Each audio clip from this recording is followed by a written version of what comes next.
အားလုံးပဲမင်္ဂလာပါတို့ရဲ့ Korean channel ကနေကြိုဆိုလိုက်ကဒီဗီဒီယိုမှာတော့ခင်ဗျားတို့ကို content creator ဆိုတာဘာလဲဆိုတာလေးစပြီးတော့ content creator တယောက်ဖြစ်အောင်ဘယ်လိုစတင်ရမလဲဆိုတာဒီကျွန်တော်ကအသေးစိတ်ရှင်းပြပေးတော့မှာဖြစ်ပါတယ် content creator တွေစကားကိုခင်ဗျားတို့နေရာတိုင်းတော့ကြားဖို့မှာပါအဲ့တိုင်းပဲ content creator ဆိုတာဘာလဲမသိသေးဘူးဆိုရင်ဒီဗီဒီယိုလေးကိုဆုံးဖြတ်ကြည့်ဗီဒီယိုလေးပဲစရင်မှာ channel လေးကို subscribe လုပ်ပေးခဲ့ပါဗီဒီယိုလေးကိုကြိုက်နေတဲ့ဆိုရင်တော့ like လေးပါနှိပ်ရေးရောဗျcontent creator ဆိုတာဘာလဲ content creator ဆိုတာအနည်းဆုံးပြောရမယ်ဆိုရင်စကားလေးနှလုံးနဲ့ဖန်တီးကြတာပါ content creator content ဆိုတာတော့ခင်ဗျားတို့နေ့တည်မြင်တွေ့နေရတဲ့တပ်ပုံတွေ video တွေ vlog တွေ podcast တွေ live stream တွေအဲ့ဒီပုံမှာ content ပါပဲ creator ဆိုတာတော့အဲ့ဒါတွေကိုဖန်တီးတဲ့သူပါအဲ့ဒီ video တွေဟိုတွေ focus တွေပါများပေါ့နော်ဒါတွေအကုန်လုံးဖန်တီးနေတဲ့သူက creator ပေါ့အဲ့ video တွေ photos တွေ podcast တွေအားလုံးဖန်တီးပြီးတော့ view ရှိကို sharing လုပ်ပေးနေတဲ့သူကျွန်တော် YouTube မှာ video တွေတင်တဲ့သူဒါတွေကိုပေါ်တော့ content creator လို့ခေါ်ပါအဲ့ဒါဆိုရင်တော့ content creator ပါလေတော့ရှင်းတော့ဖြစ်တယ်နံပါတ်1အချက်အနေနဲ့ကျွန်တော်ပြောချင်တာကတော်တော်များသိနေတာတော့အခု content creator တော့တည်ပြီး content creator ပတ်စံရှာလို့ရလား content creator ဆိုပြီးပတ်စံရှာလို့ရ content creator တွေပတ်စံဝင်လား content creator တွေက agent မလောက်ရဘူး content creator တွေကပတ်စံရတာပဲလို့ပြောရတယ်လို့ကြားပါတယ် content creator တွေကပတ်စံဘယ်လိုဝင်လဲဆိုတော့ကျွန်တော်တို့ဒီ YouTube မှာတင်နေဆိုရင်ကျွန်တော်တို့ channel ရတဲ့ပတ်စံရမယ်ပြီးတော့ brand တော့လည်းဒီပတ်စံရမယ်ကျွန်တော်တို့ညလာအားတာလို့တော့တာမို့ဒီဝါရနေရဒီစေရတရားကိုကြားကြဆိုတော့ mass တစ်ပြရတော့90%ရဒီအိမ်ခမ်းဘယ်လောက်ရလဲဆိုတာတော့ကျွန်တော်တို့ကတမတဲ့ပြောလို့မရဘူးသူတင်တဲ့ video သူတင်တဲ့ video ရိုးစားပေါ်မှာမူတည်ရပြီးတော့သူလာမှာ video တမပုတ်တင်တယ်ဒီဘယ်လောက်ရတယ်ဖြင်းနေတော့ညာတော့မဆိုင်တော့ဘူးသူ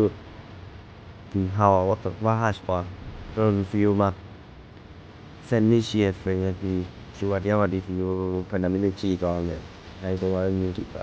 ဒီခဲကကျွန်တော်တို့ဖေရတရားလုံးတယောက်မှာကျွန်တော်တို့တမတဲ့ပြောလို့မရဘူးဒီမှာ3ချက်အနေနဲ့ကျွန်တော်3ချက်နေတာက content creator Facebook ကမနေ့ပြောရရင်တော့ content creator တူဆိုတာ share နဲ့ share တော့အဲ့လိုခံရတော့ဖတ်ပါဒီကဒီနေ့ကြိုးစားမှုလို့ပြောရတယ် content creator တယောက်ဖြစ်ချင်တယ်ဆိုရင်ခင်ဗျာသုံးတဲ့သူတွေ history ရေးဖို့လိုလားဖေဟိုခင်ဗျာ application ခင်ဗျာရောင်းမဲ့ကတော့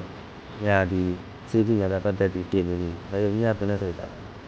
ဒီလိုပဲခင်ဗျာအခုဒီမှာတရားပြင်နေတဲ့ဂိမ်းချောင်းတွေဒီလိုလုပ်ပြီးတော့ဘယ်နဲ့ဆိုတာ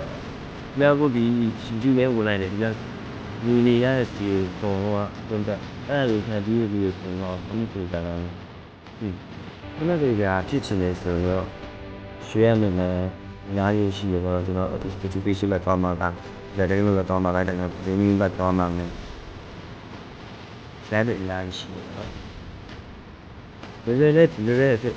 ပြောမယ်ဆိုတော့ကိုယ်နဲ့ပြောသူတို့ပြောတာကတော့ကျင်းသားလို့တော့ပါတယ်ဒီပါဟေးနောက်ဆုံးယူနေဆိုတော့ပြောချင်တာကဒီကပြေတာပြောစလုပ်ချင်ဒီစနေတယ်မသိဘူးဒီ finish ကိုရေးရမယ်လည်းသိအဲ့လိုဖြစ်နေရဆိုရင်တော့ကျွန်တော်အစီအစဉ်ကဆွဲဆိုရတဲ့ idea 5ခုဆိုပြီးတော့ပြင်ရရှိရအဲ့လိုကြည့်ရတယ်နော်ဒီဘယ်လိုစရလဲဆိုတော့ကျွန်တော် Netflix ချန်နယ်က mystery ကြည့်ရတယ်ငါကတော့ဒီလိုလာရငါအဲ့ဒါလည်း application ကဘာလို့ဆိုလို့Netflix ချန်နယ်တော့ငါကတော့ဖောင်းပြရတယ်ဟိုပဲ platform film မှာတင်လာလား YouTube မှာတင်လာလား TikTok မှာတင်လာလား Instagram မှာတင်လာလားအဲ့လို platform ကူတော့ရှိဖို့လိုရယ်ကျွန်တော်ဆိုရင်လည်းကျွန်တော် YouTube only ပဲတော့ကျွန်တော် Facebook page မရှိတယ် TikTok အကောင့်လည်းမရှိဘူးဗျာကျွန်တော် YouTube only ပဲတော့ဟုတ်ပြီနံပါတ်3အနေနဲ့ကကြတော့ညခုလိုမျိုးကျွန်တော်လိုမျိုး view တွေရိုက်ပြီးတင်มาလားဒါပေါ်ရ log စကားပြောနေပဲလုပ်ပြီးတင်มาလားဒီ video တွေလုပ်ပြီးတင်มาလားအဲ့လိုမျိုးခင်ဗျာတီးဖို့လိုရတယ်ဒါကျွန်တော်လိုမျိုးဒီလို view ရိုက်ပြီးတင်မယ်ဆိုရင်ညရှင်တော့ရိုက်မဲ့ကြောင်းရောအခုတော်တော် connect ရဆိုတာပါလဲဆိုရစားပြီးတော့ဒီလိုမျိုးဆိုပြအဲ့တို့ရိုက်မဲ့ကြောင်းရောကို subscribe ရရမယ်ပြီးရင် view ရိုက်ရမယ်edit လုပ်ရမယ် ခက်ပါဘူးပြီးဒီလိုလုပ်ပြီးတင်ရွယ်နေအဓိကခက်တာကဘာလဲဆိုရင်ကျွန်တော်ပုံမှန်ကျွန်တော်မြန်မာနိုင်ငံသူတော်တော်များကဟိုလှုပ်ရှုပ်တယ်ဗျာလှုပ်ရှုပ်တယ်ဆိုတော့ဒီ95လောက်ဒီလောက်ကတဲ့အဲ့လိုလှုပ်ရှုပ်တယ်ပေါ့နော်လှုပ်ရှုပ်တယ်ဆိုတော့ဟို view တော့ကိုအချိန်တိတ်မပေးနိုင်ဘူးဗျာအချိန်မပေးနိုင်တဲ့အခါမှာကျွန်တော်ဒီ content creator ရဲ့တမောင်းကြပုံချင်းအဲ့လိုပဲcontent creator တာလို့ပြီးတီးတော့ကျွန်တော်အခုထောက် view တစ်ပုတ်တင်လိုက် view တစ်ပုတ်တင်ပြီးတော့ညအချိန်မပေးနိုင်ဘူးတလောက်ကြောက်သွားတလောက်ကြောက်အောင်ပါအချက်တွေမှာ view တစ်ပုတ်ထက်တင်နေဒါတွေည channel ကကိုတိဖို့ခက်ခဲရဗျာအဲကြောင့်လို့ကိုကစလုပ်ပြီးဆိုတာနဲ့ကိုက target တစ်ခုထားရမှာဗျာ target orient ရော target ကျွန်တော်ဒီ channel ရဲ့ target တစ်ခုထားရမယ်ပေါ့နော် target orient တော့ခင်ဗျား view ကိုဘယ်သူတွေကြည့်နေနေတာလဲဘယ်သူတွေကကြည့်မှန်းလဲပြောတော့ခင်ဗျားကြည့်ဖို့လိုတယ်ဥမာကျွန်တော်တို့ဒါ content creator အကြောင်းတင်လဲကျွန်တော် videos ဟိုဒီ content creator လုပ်ရှင်တဲ့ YouTuber လုပ်ရှင်တဲ့လူတွေ content တွေဖန်တီးရှင်တဲ့လူတွေဒါရက်လာကြည့်နေဗျာ okay ခင်ဗျား view ကခရီးရောက်တင်နေဆိုခင်ဗျား view ခရီးဆော့တဲ့လူတွေကပဲကြည့်မှာပဲအဲ့လိုမျိုးပေါ့ကိုက target audience တည်ရမယ်ပြီးတော့ target ဒီ channel ရဲ့ target တခုထားရမယ်ခင်ဗျားတပတ်မှာ view ကလည်းပုတ်တယ်မှာခင်ဗျားတပတ်မှာ view နဲ့ပုတ်တယ်မှာဟိုတင်းရမယ်ကြတာပဲတင်လေအဲ့တင်းနေတာနဲ့ကြတာပဲကိုညာပုံမှန်တင်ရမယ်အနည်းဆုံးခင်ဗျားဒါကို3 ပုံ6လခင်ဗျားတော့ပါအဲ့ဒါမှပဲခင်ဗျား channel ကိုလိုဖြစ်ပြီးတော့ကြည့်ရစတဲ့အချိန်မှာခင်ဗျားလုံးလို့ရှင်မှာ like view တွေ subscriber တွေတော့မများရှားမှာပေါ့ဘာဖြစ်လို့လဲဆိုတော့အများလုံးရဘယ်မှမသိဘူးအများ channel တွေဘယ်မှမသိဘူးအများလည်းဘယ်မှမသိဘူးအဲ့ဒီအတွက်ဖတ်ကြမှာမင်းနဲ့ဒါပေမဲ့အဲ့ဒါကြီးခေါင်းထဲမှာထားနေ view ဒီ view တွေ like တွေ subscriber တွေဆိုတာကဒါကငကိန်းကနေတူပဲခင်ဗျားလို့ရှင်တော့ခင်ဗျားလို့ဟိုမြောက်ကို view တင်တယ်မလား view တင်ခင်ဗျား view ကိုဒီဘက်ကနေပို့တင်မှာလဲအဲ့ခင်ဗျားတင်တဲ့ချက်တွေကိုခင်ဗျားစတိုင်းလုပ်ပြီးတင်အဲ့ဒါဆိုရင်ခင်ဗျားခြေကြလိုက် channel auto grow ဖြစ်သွားလိမ့်မယ်ဒီကခင်ဗျားလောက်ကမှာဆက်ဆက်ဦးဝဲမှာကျွန်တော်တို့quality ချက် quantity ကိုကျွန်တော်ဦးစားပေးရမယ်ဗျာကျွန်တော်တို့ဒီ video တွေဟိုရင်လည်းများရှာနိုင်လို့လည်းခင်ဗျား video ရိုက်ပြီးတင်ရမယ်နောက်ပိုင်းမှာ quality ကတူရတော့တရားလိမ့်မယ်ခင်ဗျားအခု model video တစ်ပုတ်တင်နေဒီ video မှာခင်ဗျား quality ကမကောင်းခင်ဗျားနောက်တစ်ပုတ်ကြာရင်အဲ့ video ခင်ဗျားပြန်ကြည့်ပြီးတော့အော်ငါဒီ video မှာဒါရိုက်မှားသွားတယ်နောက် video ကြာဒါကိုကောင်းအောင်လုပ်မယ်ဆိုတော့အတိအကျခင်ဗျား auto ဝင်လာလိမ့်မယ်အဲ့တော့ပထမဦးဆုံးမှာကျွန်တော်တို့ quality နောက်ကိုမလိုက်နဲ့ quality နောက်ကိုတိုက်ပြီးတော့ကျွန်တော်ဒီ beginner content creator တွေကျွန်တော်ဖြစ်တဲ့မားတွေပေါ့နော်သူတို့တွေးရငါ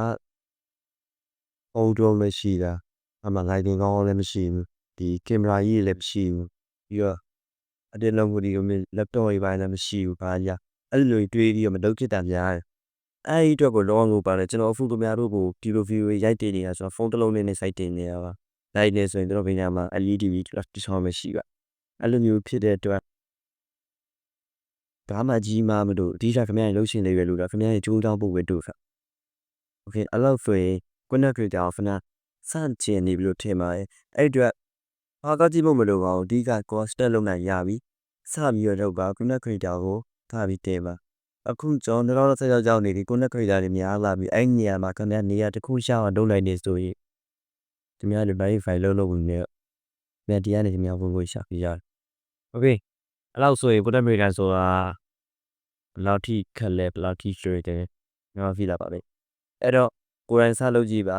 သူများ video တွေပဲကြည့်ပြီးတော့တနေ့ခြေကုန်ခံမနေပါနဲ့ကိုယ်တိုင်စလုပ်ကြည့်ပါကျွန်တော်တိုက်တွန်းချင်ပါတယ် okay ကျွန်တော် video လေးကိုကြိုက်တယ်ဆိုရင် like လေးထည့်ပြီးတော့ bye bye